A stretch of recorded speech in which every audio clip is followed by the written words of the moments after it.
Buddy, I was in Okotoks last night Nice. for the Sylvan Lake Gulls and Okotok Dogs baseball game.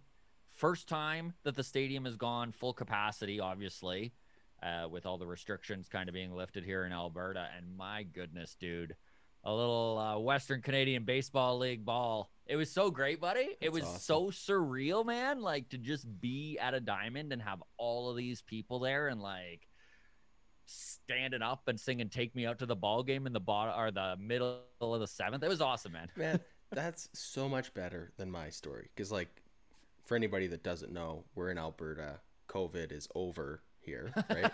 We've won the war on COVID. Yeah. You know how I celebrated the restrictions being lifted? Tell me. For the first time in a year and a half, I went into a Walmart without a mask. And I thought that was cool. But here you are at a ballpark. You outdid me. You know who was at the ballpark? Who's that? Our premier, Jason Kenney. And they made a big production of it too. They're like, the man who helped get us through this. And like there was a spattering of boos and then more applause than I was expecting. I know darn well had that been Doug Ford in Ontario, they would have booed him unanimously. Yeah, just drunk baseball fans happy to be out. They would have cheered for It anybody, really right? was, man. Like they could have said anything and people were like, woo! Yeah. Bill Cosby with the opening pitch. Yeah, well, welcome to the walk-off, everybody. Thanks so much for tuning in and being a part of the community here. Scott Belford with you, joined as always by Adam Mack. Cheers. We've got a killer guest for you today. AAA starting pitcher Zach Logue of the Buffalo Bison and the Toronto Blue Jays organization sits down. And man, he was such a fun kid to chat with. He's great. Like really positive and upbeat. And I mean, he did just get the call up to AAA, so he's feeling pretty good. And he's also leading the organization in strikeouts. So lots for him to be excited about. He's a guy that, you know what, with some injuries, it is possible that we'd see him put some innings in this year. Yeah. So that's coming up in about 30 to 40 minutes. Of course, as always, our guest is brought to you by YourRate.ca. Darren Brown, the mortgage broker, sure to help you out, get into that mortgage that you're after or to refinance your current one. You can do so online, get things started paperless and COVID-friendly. Of course, COVID is over here in Alberta, so you can just go paperless, YourRate.ca. At Walk Off Podcast, you can follow us on Twitter, and Adam runs the Instagram. That's the Walk Off Podcast. All right, so here we are. And I don't know if you knew this or not, Adam, but we are officially at the halfway point of the Major League Baseball season. Yeah, the Jays still have 2 more games to go to officially be at the halfway point of their season. However, if you just look at how many games on each side here, this July 2nd, we're at the halfway point. The mark. The Jays are 41-38. They went 8-4 on this 12-game set against kind of the lower teams in the standings that we were talking about. And when we brought this up, both you and I were like, they need to win 9 or 10. Yeah. And they won 8. So they basically did the bare minimum they had to do to still somewhat be in a race. And they are. Mm-hmm. I think they're 5 games out of the wild card spot right now. They definitely have a lot of baseball still to play. When they hate you, the season they made the Tulowitzki and Price trades, they were at 500 when they made those trades. So yeah, they were 50-51. Keep that in mind. When they brought in David Price, absolutely. So optics-wise of this 12-game set, they looked good. I mean, you're winning 8, losing 4. That's not bad. However, there were definitely, as they have done all season long, they lost games that they should have won. And this is an interesting stat that's kind of disheartening a little bit here. So the Blue Jays lost an extra innings in that second game of the Seattle series here 2 days ago. Right. And that marked the 22nd time that they lost by 2 runs or less this year. So of their 38 losses, 22 of them, they were right in this thing. And I think that's an indication of the bullpen struggles that they've had. Well, that doesn't even tell the whole story, Scott. It doesn't. Because that doesn't even include the games where we were within up or up going into the 7th, 8th, 9th Into the inning, 7th. and then lost by more than 2. And there's 12 of those on the books. So think of that. There are 12 games where the Jays were up in the 7th inning and lost. Yeah. Now, okay, let's start with this. We'll get some of these negatives off, and then we'll flip this around. Everyone's been screaming this for a month, but Tyler Chatwood, enough is enough, man. Like, and I truly defended him even 2 weeks ago, where I was like, don't DFA him. Like, look at what he did in April. You give him low leverage situations, maybe you can pull it around, but he is not. And he is a guy that was mentioned with the sticky stuff. He's a guy whose spin rate has decreased substantially since the new rules came into place there at the end of June. Obviously, the control has disappeared as well. His control has been flat out bad. Like, listen, last night, I know they brought him into a 5-2 game in the 9th. But what I don't understand is this front office is a little weird right now to me with the way that they approach this. Because Joel Payamps has put together one heck of a season for this Blue Jays bullpen. Why he was the one, and Anthony Castro for that matter too, that were sent down was all a matter of asset management, which is really weird to me because they already DFA'd Rourke. So how are you in like a win now, but also an asset management situation? And they sent Payamps down because he has an option. Whereas they would need to put Tyler Chatwood on waivers and let him clear before they could send him down. And someone would obviously grab Chatwood. Someone would just grab him. Yeah. But I don't understand why we're at this point of the season halfway. Like, do we need Tyler Chatwood? Should we start calling him Tanner Chatwood? Yeah, I don't know. I don't know, man. Like, I'm just so frustrated with this like yesterday I was watching the game. I'm like, I've seen this episode. Like, why is he he walked a guy, allowed a hit, walked a guy, walked in a run, right? Allowed a hit. It's just. Yeah, it's. And this team is a team that is so offensively potent that when you're only down by 3 runs, like, man, in that bottom of the 9th, they right away got 2 runners on, nobody out. Mm-hmm. And I really think that they could have done something if they were down by 3 instead of 5. Totally. But 5 just seems so insurmountable. Mm-hmm. It's a little bit of a mind screw, right? Like, you're just like... And the front office is bolstering this pen, right? Patrick Murphy has not performed to the way Blue Jays fans were hoping that he would perform. He's got nasty stuff, but he has given up runs every opportunity that he's been given. Adam Simber was just brought in from the Marlins. That was the big trade a couple days ago, right, with Corey Dickerson. Right. He got his debut yesterday and looked as advertised, man. Yep. Ground ball, quick outs, nasty delivery.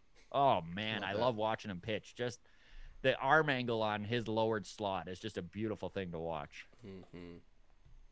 And I think they are going to make some more moves, but in this moment, why are you running out Tyler Chatwood? I don't know, man. And I have even defended Charlie time and time again. But in this particular case, it's like, how many times do you need to be proven he's not the option you should go to? I don't know. Well, you and me were both defending Tanner Chatwood a couple weeks ago, and I think you and I are both kind of over it at this point. Yeah. And who knows, maybe the team is too. Like, we wanted to believe in him. We wanted, he had a couple bad outings. We were hoping he would figure it out. He's not figuring it out. Like, I think maybe part of their reasoning was, as you mentioned, he was a guy named specifically in regards to sticky substances. When the crackdown was kind of announced that, like, hey, this is going to happen, that's kind of when his struggles began. I feel like the organization kind of they thought, let's give him like a runway to figure out how to throw the slippery ball, and then he'll be good. He might not be as good, right? But he will rebound from. But I don't think he's having much luck with those slippery cue balls out there. So I agree. I don't know. And I mean, if you can't hit the zone, you're not a major league pitcher. Like, I don't care how good his stuff is. Yeah.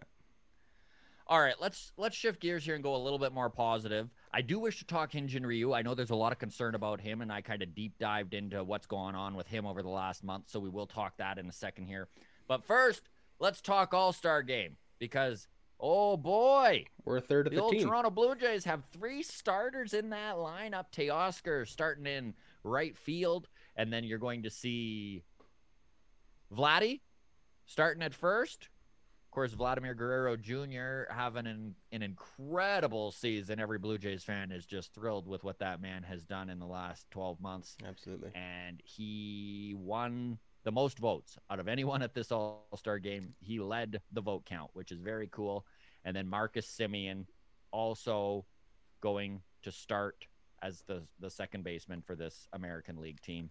Vlad Jr. is the youngest player in MLB history to lead All-Star voting. That's wild. It's very, very cool. It's very, very cool. I think we're also going to see Bo Bichette get added, is my guess. Mm-hmm. He definitely is worthy. I think we might see a Jordan Romano, possibly. Okay. His numbers are good enough to be there. We'll see what happens, too. Major League Baseball also doesn't wish it to be the Toronto Blue Jays at the All-Star game. As big as that market is. Yeah, so I think they'll make sure that Mullins is there from Baltimore. They'll make sure that everyone has a representative. Exactly. But yeah, it would be cool to see a guy like Jordan Romano or even Robbie Ray possibly get the call. I did want to bring up Tayoska Hernandez because this is a guy that this is his first All-Star game. This is a guy that took a long road to get here. Now, some of you might remember they wound up getting Tayoska out of Houston back in 2017 for Francisco Liriano. And part of the reason that the Astros included Tayoska as that piece was that they took on the salary of Nori Aoki. And I don't know if everyone remembers, a lot of you might have forgotten. He only played about 2 weeks with the Blue Jays in September, and then they let him go. But they did pay the remainder of the $5 million salary that he had. And that's why they got such an increase in the prospect that they were after.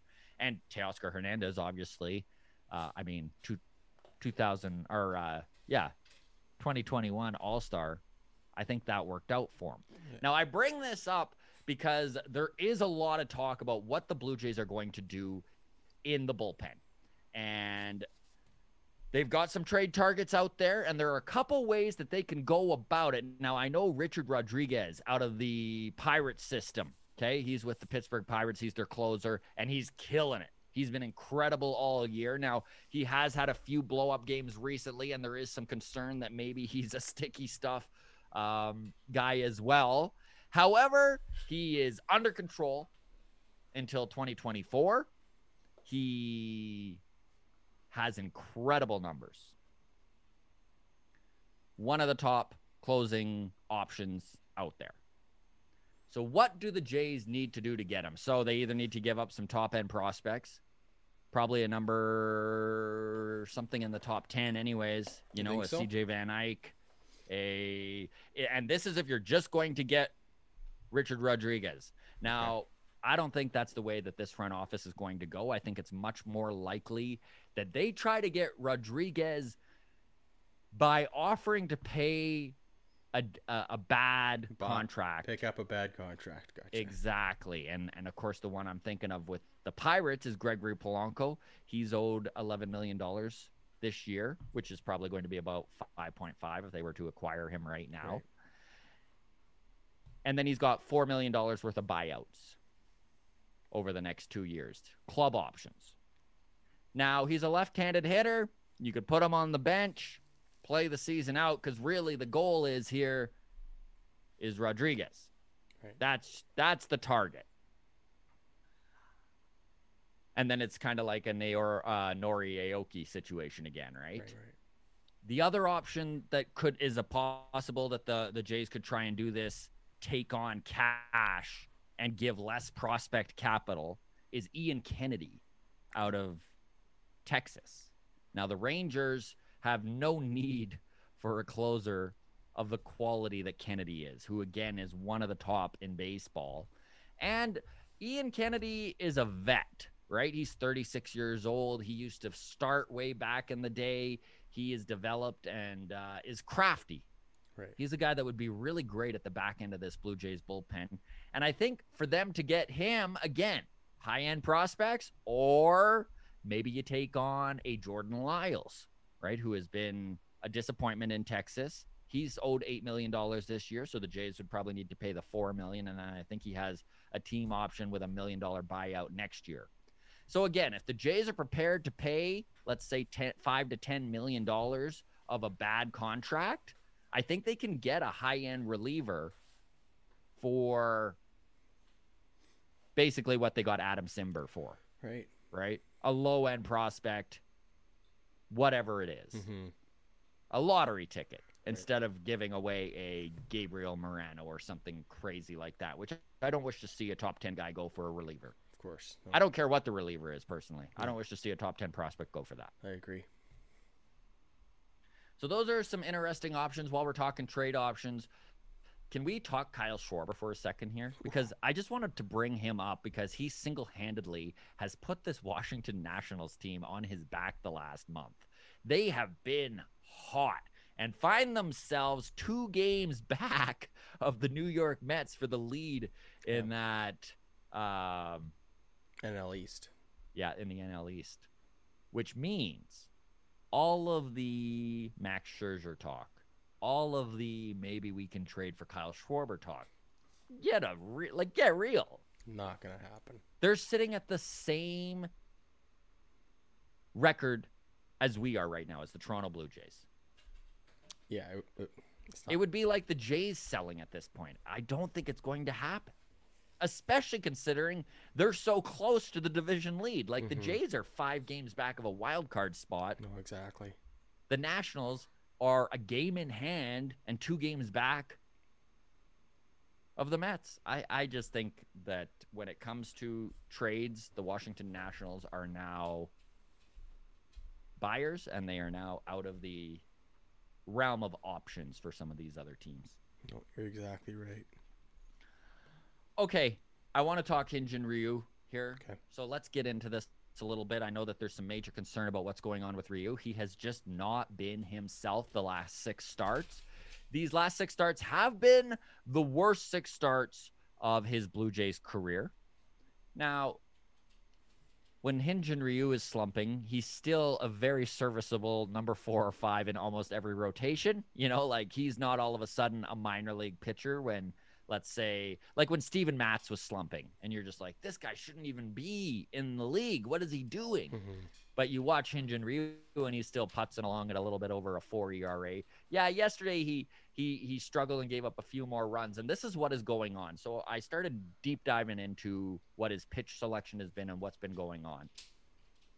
At first I thought it was velo, but you look at his velo's not that bad, man. I mean, he's a guy who normally tops out around 91, 92, and he's been topping out at 89, 90, 91. Like he's just slightly below where he was at.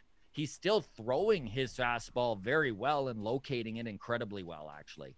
His slider still looks good. But where you start to see a drop-off is his cutter and his changeup are no longer hitting the spots.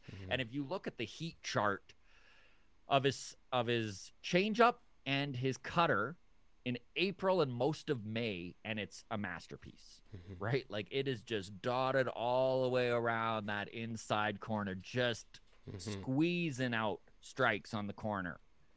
You look in June, and they're just like a big heat mark right in the center of the strike zone, right? Yeah. And this is one of those things where you live by the sword and you die by the sword. Okay, so when you're a control pitcher and you don't have a 100-mile-an-hour fastball to rely on, if you're not hitting your spots, I don't care how good you are, you're going to get hit. And this is what has happened to Ryu. I think he's going to pull out of it. I think he's fine. I think it's a few little adjustments. He has gone through some stints like this in his career before, and every ball player struggles from time to time. I really don't think that this is a panic type situation. Yeah, it's frustrating to see your ace not perform up to where you're used to seeing him perform. I know there's been talk about the sticky stuff with Ryu and that his struggles kind of timed up with when they started to do that. But if you look at his spin rate, it's the exact same. It's literally the exact same as his career spin rate. Yeah. So I don't think that that was a thing he was dealing with. I think he's just cold. Yeah. He's just not hitting his spots. I think you're right. Do you worry about it? Is that a rhetorical question, or are you actually No, asking I'm me? asking you. Are you a little concerned? No, I think he'll age No. gracefully. Yeah, like I mean, I'm a little concerned, but Are you? I think it's fine personally. I think he's going to be fine. Now injuries, there are guys coming off the IL. It's been a wild couple months for the injury list in Toronto, but we are starting to see guys that are making some rehab assignments. Both Kirk and Jansen are in AAA currently, rehabbing their injuries, and both of them should be ready to come back at any time, which is really interesting because Riley Adams is going to be sent down instantly. He has struggled at the plate. He has proven that if they throw him nothing but off-speed pitches, he can't lay off, and he is struggling to catch up, or not catch up with them, to put the barrel on the ball, I should say. So I think he's an obvious choice to go down. I don't think you do anything with Reese McGuire. I think he's at this point proven himself to be the starting catcher until he isn't anymore. Absolutely. So then you need to decide who you're going with, Jansen or Kirk. And I personally think that it's going to be Jansen that gets called up, and I think Kirk is going to be in AAA until he either hits his way back onto this team or is traded. I don't know. Yeah. Where do you lean with this catcher situation? I don't know, man.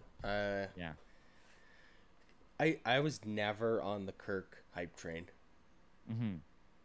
I'm probably gonna take some heat from that, but He's got a nasty bat.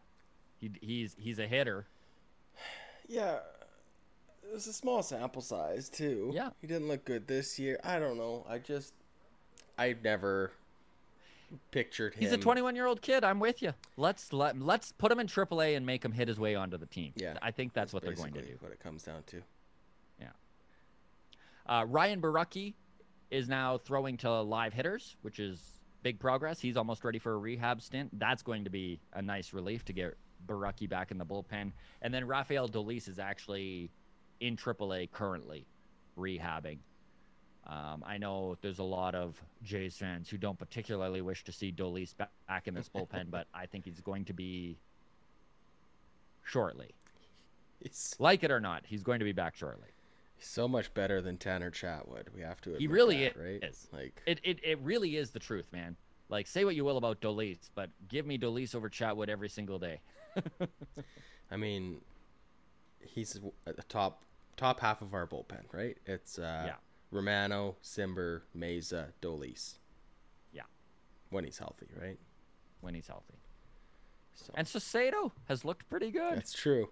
He just hasn't gotten enough action for us to really have that conversation. No, he's but definitely the lowest leverage guy in the pen, and I kind of respect the way that they've eased him in to this. Totally. They've done a good job of that. I mean, there were times where I'm like, why didn't you just start with Saucedo? Mm-hmm. But I think he'll get more opportunities as long as he doesn't blow up, you know? yeah, and he hasn't. It's like when he sat down with us and we were talking about the runs he gave up there. He still induced the ground ball, and that, I love that. That's the way he looked at it too. He's like, I got the hit I was looking for. I got the play I wanted. Yeah. Just unfortunately, it was about a foot away from Bichette. So instead of it being a double play, it scored a run. But what do you do? Exactly. No, he's got a great mentality. Okay. Did you have any other things Blue Jays wise to touch on here? I just wanted to mention, you mentioned Bo Bichette on that Yeah. Tyler Saucedo just missing that ground ball for the double play. But let's talk about him in a positive light. He's approaching a full season, spread over 3 years, but still. Which is wild that he's almost at a full season of baseball. So he's played 154 games. His career batting average is 297. So he's hitting almost 300 for his career, over a full season. Yeah. Like, just if you think about a guy coming in as a rookie, playing a full season and hitting 300, it's absurd. Yeah, it is. Like, especially with this. Especially with his leg kick and his swing, and he's just, he swings violent, doesn't he? swings so hard. He does get a lot of strikeouts, but it's not actually that much. He's 154 career games, 154 career strikeouts. Yeah, he's on par with the major league average. Like he's below Fernando Tatis. He's below, like Trevor Story has more strikeouts per game than he does. Yeah. I mean, this is a guy that has 31 home runs. Like, if you look at the 162 average, so you take his stats and extrapolate it to a full season, this is 33 home runs and 103 RBIs. Like, that's pretty impressive. That's for a 23-year-old kid. Yeah, I mean, got to be happy with that. I was just looking at some of the other shortstops here before we started the show, and just for some comparables here. So Trevor Story, who everybody considers to be like one of the best hitting shortstops in the game, his career batting average is 275, and his 162 game average for home runs is 34. So the fact that Bo Bichette is at 33 for a 162 game average and doesn't play in Colorado, says it's incredibly impressive, right? What he's done. He's an offensive monster, man, and I think he's only going to get better. Of course, we can't talk about shortstops without mentioning Fernando Tatis Jr., who is not even at a season and a half career games yet. 207 he's at, and his 162 game average for home runs is 51. Wow. Isn't that crazy? Just insane. So, what a beast. With a 300 career batting average. So, what a beast, man. And this is why I think Bichette is going to wind up getting the call to the All-Star game, is that you just look at the numbers, and how do you not? Yeah. Yeah. And he's another young, exciting face of baseball that I think MLB would like to see there. So I think it's just going to happen. Yeah, the only thing with Bo is, I mean, he's one 10-game slump away from Blue Jays fans demanding that we trade him while he still has some value left. So, yep. But that's all I got for Blue Jays right now. I just wanted to mention how phenomenal Bo Bichette is. Let's move on then to the MLB. Now, I did wish to bring up Trevor Bauer here very briefly. I know that there were some major allegations put out against him. Cole's notes, for those of you who haven't heard, he wound up meeting a lady online in April. They wound up connecting up a couple times. Both of them obviously into rough sex, and we'll go from there, leave it at that. Mm-hmm. But according to The Athletic, who has a detailed account. Now, they are behind a paywall, so if you'd like to read it, you need to look a little bit. But it is disturbing. Or you could join our Patreon, and Scott will send you screenshots. That's right. Or join our Patreon. And get behind our paywall. Yeah, that's right. I'm just kidding there, of course. But anyway, sorry to interrupt. Yeah. So here's the thing.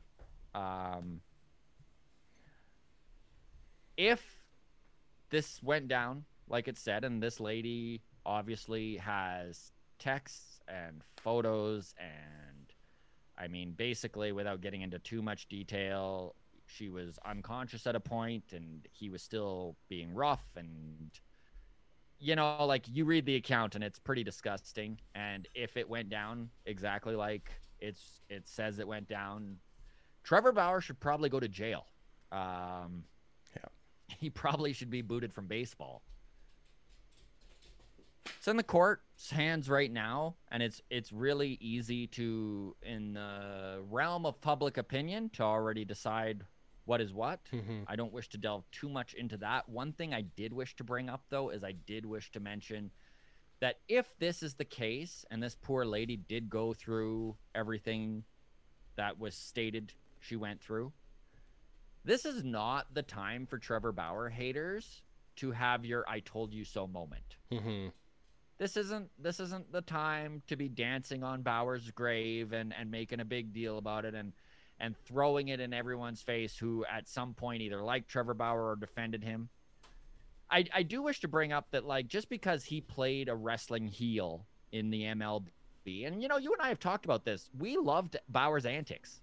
Yep. Right? Like, when it was just an act, and I truly believe it was an act, and I know people will be like, blah, blah, blah, the Twitter thing when he went after that girl on Twitter and, like, you know, like, he has been the villain, but, like, nothing like this, right? Like, nothing actually where he is doing physical harm to people. And if anyways, I guess I bring it up because I'm like, we were fans of him,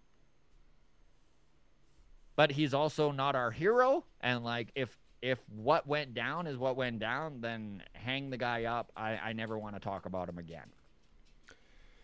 Yeah, I concur. I don't wish to get too deep into this just because of, well, for lots of reasons. It's but a also developing story. We aren't experts. Story. Like, exactly. We're not lawyers. We don't know all the details. Nobody does. One thing I do feel comfortable criticizing, though, is the Dodgers as an organization and their handling of this situation. Like, he's still in line to start on Sunday. Tonight. They're running him out tonight, I think, right? No, it's July 4th is his scheduled start. Independence Day. Right.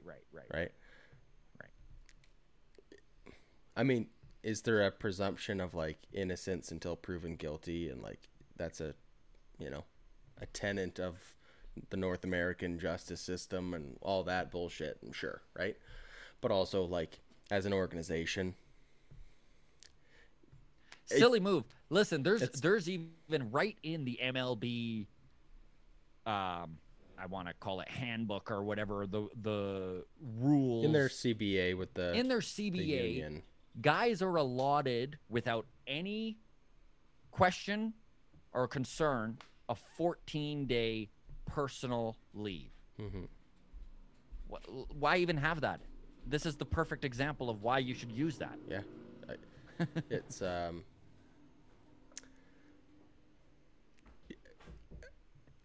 not that the Blue Jays are a perfect organization by any stretch, but I had never heard anything about Roberto Alomar and the allegations against him, and they acted swiftly. Like, I don't know how long that investigation came up and how long maybe they kept it under the rug for a little bit. I don't know, but it just seems like, buddy, look at Roberto Osuna. Yeah, like, the second Osuna, all those allegations came out about him, the Blue Jays removed him from their playing roster. They gave him personal time. And then when the investigation was done, he didn't play another game in the Toronto Blue Jays jersey. They traded him instantly. Star pitcher, right? Like, yeah. I don't know. There's teams that do a little bit of lip service and try to do the right thing, but also like, we're here to win and whatever. Yeah. And I just get kind of... What a messed up situation. I get tired of the fake activism.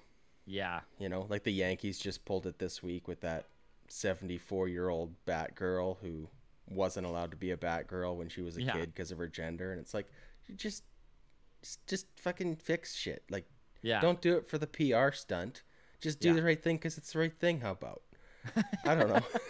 But it's like, no, let's make a big, like, campaign and it'll be all over the newspapers. It's good press. It's like, I'm over that. I'm out too, on any of that stuff. So agreed. So yeah, now all that we have left for villains in the MLB is Josh Donaldson, and he's trying to fill that role pretty well. Yeah. I like every time. He's not as likable of a villain, though. He's not at all. No, he's definitely not. But I did enjoy him after his home run there against the Twins, or the White Sox, I guess. Yeah. He was on the Twins. Crossing home plate, rubbing his hands, going, it's not sticky anymore. Yeah. Oh, that's great. Oh. But anyways. Oh, man. And Lucas Giolata, who is one of the pitchers who is at the top of the list for sticky stuff, and his spin rate is down almost 400 revolutions a minute. So obviously he was using it. And Donaldson will not let it go. No. In fact, I was reading too that Giolotto came out in the press conference I saw and that. really crapped all over Donaldson. You can easily find that. Anyone who's looking, just quick Google comes up. But Donaldson waited for him in the parking lot and was like, so Giolito says at the press conference, it's just like a shitty move. If you have a problem with me, like, say it to my face. yeah, So then Donaldson waits outside in the parking lot, waited in the parking calls lot. him on it, and he's like, what do you Yeah. think of that? Didn't have too much to say, No, apparently. he left. Donaldson's like, he just walked away. It's like, yeah, Josh, obviously. Yeah. Like, you're not going to get in a fist fight. Like, but I love that that's the way he handled it. It was a funny way to go about it, for sure. Absolutely. All right, buddy. Let's call her here. Let's call her here. All right, just one last everybody. kudos to Kyle Schwarber on our way out. Hell of a June for that kid. Yeah. Unreal. 16 home runs in the month of June. Unreal. Here's the list of home run leaders since June 12th. Kyle Schwarber with 16. Second place, also with 16, the Mets. So that's pretty good. Wow. Yeah, 16 home runs in 18 games.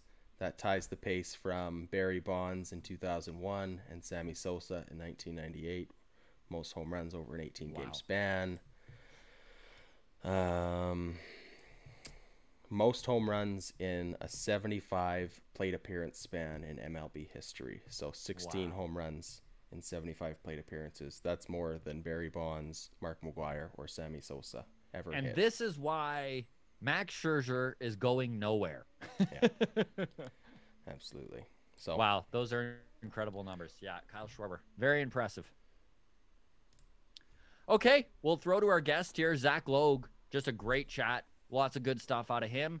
You can check that out right here on the YouTube page and wherever you get your podcasts. Thanks so much for listening, everybody. Have a great day.